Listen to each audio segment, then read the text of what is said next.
带你认识15种止血的草药。第一，仙鹤草。我手中的这个草既能止血，又能补力气。你们知道叫什么吗？它的名字叫仙鹤草，名字好听，本事更大。相传古代的时候，一位秀才赴京赶考，突然流鼻血，没有药，正在焦急的时候，一只仙鹤衔着这种草经过，刚好把这个草落到他的眼前，他用了以后，鼻血就止住了，并且获得了状元。后来他就给这个草取名叫仙鹤草，是不是很神奇？仙鹤草也叫脱力草，什么意思呢？就是你累到没有力气，浑身发软的时候，可以吃它，把力气补回来，既能止血又能补虚，这在草药里面不常见。咳血、便血、流鼻血或者慢性腹泻、人没精神，它都能派上用场。民间有一句俗话，一味仙鹤草胜过吃补药，用法很简单，取15到30克煮水当茶喝。如果想补虚效果更好，可以配几颗大枣一起煮。国医大师有个3仙汤，里面就有仙鹤草，专门对付疲劳乏力。需要注意的是，感冒发烧、孕妇或者过敏体质的要慎用，用好是宝，用对是药。好了，仙鹤草就介绍到这里。第二，小蓟。小蓟是菊科蓟属的植物，它的形态和大蓟有一些相似，特别是它们的花长得很相像。那我们怎么区别它们呢？教大家一个小技巧，就是看它们的叶子。大蓟的叶子边缘比较狰狞，而小蓟它的叶子边缘虽然有刺，但是长得不狰狞，还是狭长的形状。小蓟也叫刺儿菜，就是它嫩的时候可以用来做菜吃，比较美味的一种野菜。小蓟擅长凉血止血，尤其对于血热引起的出血效果好，常用于治疗吐血、咳血、尿血、便血、风露。它还能清热利湿，对湿热黄疸、尿路感染也有帮助。外面采新鲜的小蓟敷外伤出血或者仓央肿毒，它性凉，脾胃虚寒的人不宜多用。第三，蓟木。蓟木是金缕梅科灌木，它的叶子卵圆形，揉碎，有涩味，开白色或者红色的花，花瓣像丝带，像用剪刀剪成的纸片，很漂亮。蓟木是民间常用的止血药，叶、花、根都能用，它收敛止血的效果很好，用于外伤出血、吐血、便血、风露。采新鲜的蓟木叶捣烂敷在伤口上，能够迅速止血。蓟木还能清热解毒、止血、止泻。夏天用蓟木叶煮水洗澡，可以治皮肤瘙痒。它的花晒干泡茶，有凉血止血的作用。第四，地榆。它底下挖出来有一个一个参样的，它的叶子有一点像鸡爪参。地榆是非常有名的止血植物，像古代行军打仗最怕的并不是没有粮食有时候山上也可以采到一点野果什么的，但是如果士兵流血不止，不懂得止血，那就比较麻烦。而地榆古代中医常用的一个止血药，它是蔷薇科的植物，长得不起眼，却有强大的收敛力量，能把身体里那些妄行的血液像将军收兵一样通通压回去。古人云，家有地榆皮，不怕烧脱皮；家有地榆炭，不怕皮肉烂。地榆常用于痔疮出血、女性崩漏以及烧伤困难等问题，它能够帮助身体清除热毒，止住出血，同时对外伤和皮肤炎症有修复的作用。第五，侧柏叶。柏科植物侧柏的枝叶，它的叶子是扁平的鳞片状，排成平面，摸起来很柔软。侧柏四季常青，非常常见。侧柏叶是常用的止血药，性微寒，善于凉血止血，适用于各种热性出血、烧成炭后止血效果更好，叫侧柏炭。侧柏叶还能生化污化，用侧柏叶泡酒涂头发，可治脱发斑秃。像民间很多人做这个洗发水，就是用侧柏和首乌、皂角等一起来熬煮。它还能化痰止渴，用于肺热咳嗽。注意侧柏叶用量不宜过大，以免引起恶心。第六，蒲黄，香蒲科植物，香蒲的花粉，它长在池塘、河边，花穗像蜡烛，黄褐色，用手一捏就有黄色粉末，那就是蒲黄。成熟以后，像一根根腊肠一样，用手一捏，它像蓬松的棉花一样绽开。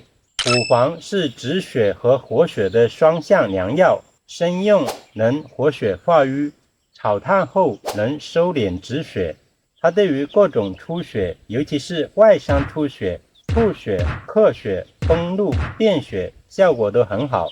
蒲黄还能利尿通淋，用于尿血、血淋。它性平，副作用小，使用时注意区分生蒲黄和蒲黄炭作用不同。像成熟以后的这个果穗，姚医用它来做水蜡烛灸，就是把它点燃以后，像做艾灸一样灸某些部位，比如说身体疼痛、关节炎等等。第七，茜草，茜草科草本，它的茎四棱形，有倒刺，攀援生长，叶子四片能生，根细长，红棕色，是天然的红色染料，应用的历史非常悠久。汉代的时候，皇宫贵族的衣服有一些就是用它染色，染出的衣服是一种红色。茜草主要的作用是凉血止血、活血化瘀，它既能止血又能散瘀，对于血液夹瘀的出血特别适合，如血液妄行的吐血、尿血、崩怒、血尿。茜草还能通经络，用于风湿痹痛、跌打损伤。它性寒，脾胃虚寒者慎用，孕妇忌用。第八，马兰头，菊科草本，也叫路边菊、田边菊。它的茎直立，叶子倒披针形，边缘有粗齿，开淡紫色小花，像小菊花。马兰头是南方常见的野菜，春天采嫩苗炒食，清香可口。它也是一味好药，有凉血止血、清热解毒的作用。鲜品捣烂外敷，可治疮疡肿毒。第九，藕节，藕节就是莲藕的节，像莲大家都熟悉，藕节就是连接藕的那一节，有小孔，常常被当作厨余扔掉，其实它是很好的止血药。藕节性平，味甘涩，有收敛止血的作用，对于吐血、咳血、尿血、便血、崩怒等各种出血都有不错的效果。它特别适合虚热性出血、凉血而不寒凝。鲜藕节捣烂杵汁，治急性出血，效果好。干藕节煎水或者研末服用，也可以炒炭用。藕节非常安全，几乎没有什么副作用。第十，苎麻根，大家看，这个就是苎麻，我们用它的根，它的根也是一味很好的止血药。苎麻的叶子宽大，背面白色，是古代重要的纤维植物。它的根黄褐色，肉质肥厚。苎麻根的主要功效是凉血止血、清热安胎，对于血液引起的吐血、尿血、便血、尿血、崩怒效果很好。它还是安胎的良药，用于胎热不安、胎露下血。苎麻根还能清热解毒，用于热毒苍痈、丹毒。它性寒，脾胃虚寒者慎用，孕妇胎热者适用，但虚寒者忌用。第11，紫珠，马鞭草科灌木，它的叶子背深，边缘有锯齿。最特别的是它的果实紫色，一簇一簇，像小珠子，非常闪亮。紫珠是止血的良药，尤其擅长治疗外伤出血。鲜紫珠叶捣烂外敷，止血效果迅速，民间称为刀伤药。它还能凉血止血，用于吐血、咳血、尿血、便血。紫珠还能清热解毒，用于咽喉肿痛、仓央肿毒。它性凉，外用非常安全，内服不宜过量。第12，鸡冠花，苋科草本，它的花序扁平，皱褶，像公鸡的鸡冠，颜色有红、紫、黄、白等，非常鲜艳，常视作观赏植物。其实鸡冠花也是一种很好的药材，主要作用是收敛止血、止带、止痢，对于妇女崩漏、热经过多、白带过多效果很好。它还能凉血止血，用于便血、治血。鸡冠花性凉，炒淡后收敛作用更强。白鸡冠花偏于止带，红鸡冠花偏于止血。它很安全，可以煮水或研末服用。第13，白芨，白芨兰科草本，它的叶子宽大呈剑形，开紫红色的花，非常漂亮。根块状，白色，有粘性，像胶水。白芨是止血的药，尤其擅长收敛止血，对于肺胃出血效果最好，用于咳血、吐血、便血、外伤出血。它还能消肿生肌，用于仓央肿毒、皮肤皴裂。白芨的粘液能够保护胃黏膜，常用于治疗胃溃疡出血。它性微寒，有收敛作用，外感咳嗽痰多者不宜用。第14，地楝，野牡丹科草本，茎匍匐在地，节上生根，叶子卵形，开紫红色花，果实球形，紫黑色，可以吃，味道酸甜，也可以用来泡酒。地楝有活血止血、清热利湿的作用，对于便血、崩漏、外伤出血都有收敛止血的效果。它还能清热解毒，用于痢疾、腹泻、痔疮出血。地楝传草入药，鲜用或晒干备用。它性凉，孕妇慎用。第15，土大黄，土大黄是蓼科的植物，也叫羊蹄或者牛舌头。它的根肥厚黄色，叶子宽大，像牛的舌头，开淡绿色小花。土大黄也是一种野菜，它的叶子味道很酸。土大黄有凉血止血、清热解毒、通便的作用，对于吐血、咳血、便血、崩漏效果不错。它还能杀虫止痒，用于疥癣、皮肤湿疹。土大黄能通便，用于便秘，但它性寒，脾胃虚寒者不宜多用。孕妇慎用。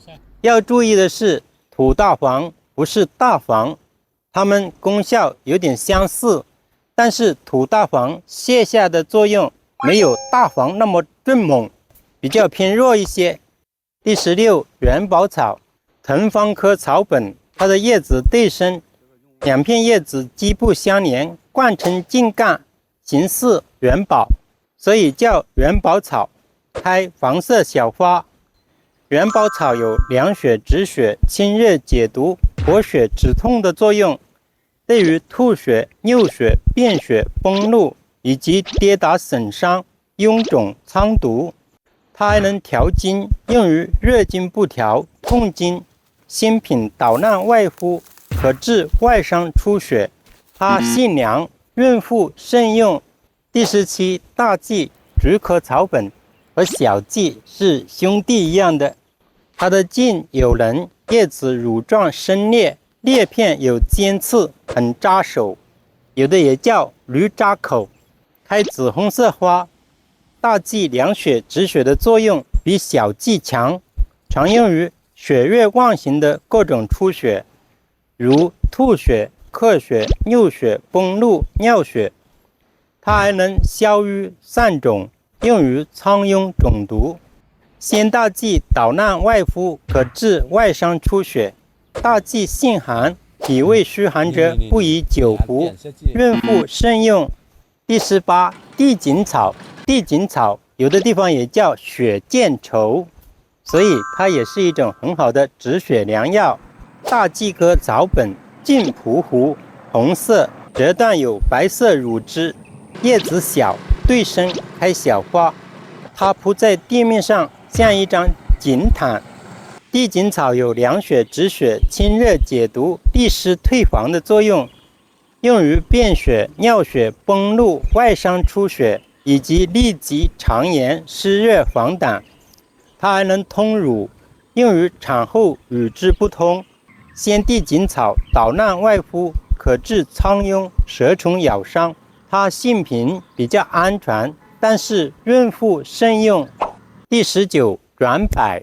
转柏科蕨类，也叫九死还粉草。它耐旱能力极强，干旱时枝叶转缩成球，入水又舒转复合，非常神奇。